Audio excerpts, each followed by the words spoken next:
طارق اسلام کپڑوں پر مشین سے کشیدہ کاری کے کام کی اس فیکٹری میں 1 سال سے کام کر رہے تھے، لیکن کرونا وبا کی وجہ سے لگنے والے لاک ڈاؤن کے باعث یہ فیکٹری بند کرنا پڑی۔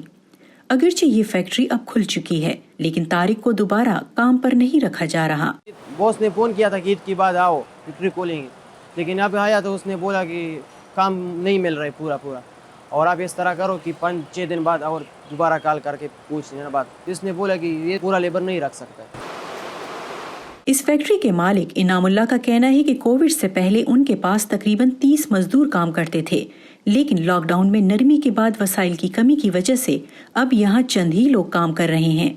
اب اس وقت جو ہے وہ ہمارے پاس 6-7 لڑکے ہیں ٹوٹل، اور اس کی وجہ آپ کے سامنے لاک ڈاؤن کی وجہ سے ہوا ہے، اور مشینیں بند ہیں۔ ملازمین اس وجہ سے نہیں رکھ سکتے کہ اب تنخواہ تو ہم جیب سے نہیں دے سکتے۔ ابھی یہ جو حکومت نے اعلان کیا ہے کہ چلا دیں، لیکن اس میں یہ ہے کہ اب وہاں سے دکاندار سے ہمیں مال نہیں مل رہا، کپڑا نہیں مل رہا۔ حکومت سے اپیل ہے کہ حالات بہتر ہو جائیں، اور حالات بہتر ہوتے ہیں تو دکاندار کا بھی ظاہر ہے مال بکے گا، جب مال بکے گا وہاں سے ہمیں مال آئے گا، اس وجہ سے پھر ہم انشاءاللہ مشینیں ساری چلائیں گے، لیبر بھی آئے گی۔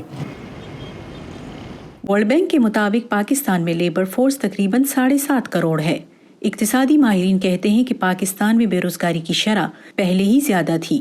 انٹرنیشنل لیبر آرگنائزیشن کے مطابق پاکستان میں 2019 میں بے روزگاری کی شرح 4.5 تھی، لیکن اب اس شرح میں مزید اضافے کا امکان ہے۔ 30% تک کی بات ہو رہی ہے کہ ان امپلائمنٹ 30% ہو سکتی ہے، تو یہ نمبرز میں تقریباً 2 کروڑ لوگ بنتے ہیں، جو کہ بہت بڑا نمبر ہے، اور 2 کروڑ لوگوں کے لیے اگر ہم ایک ایسٹیمیٹ کریں 12,000 روپے پر منتھ، 3 مہینے کا تقریباً 700 ارب روپیز بنتے ہیں، جو کہ ایڈیشنل ضرورت ہوگی سپورٹ کرنے کے لیے۔ تو یہ تقریباً کوئی 17-18% بنتا ہے ہمارے ٹیکسز کا، تو یہ بہت بڑا ایک امپیکٹ ہے۔ یہ گورنمنٹ کو دیکھنا ہوگا کہ کیسے ریلیف ایفرٹ کو لے کے چلتی ہے اس بجٹ میں، کہ یہ جو ان امپلائمنٹ ہے اس کو بھی ایڈریس کرے، اور ساتھ ساتھ جو ہے ایسے مواقع پیدا کرنے ہیں بجٹ میں خاص طور پر، اور اپنے ڈیسیشنز کے تھرو اوور آل ٹیکسیشن میں کمی کر کے انسینٹیوز دے کے، تاکہ بزنسز کو زیادہ موقع ملے۔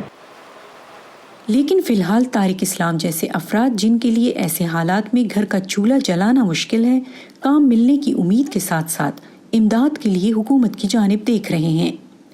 نیلوفر Mughal, Voice of America, Washington.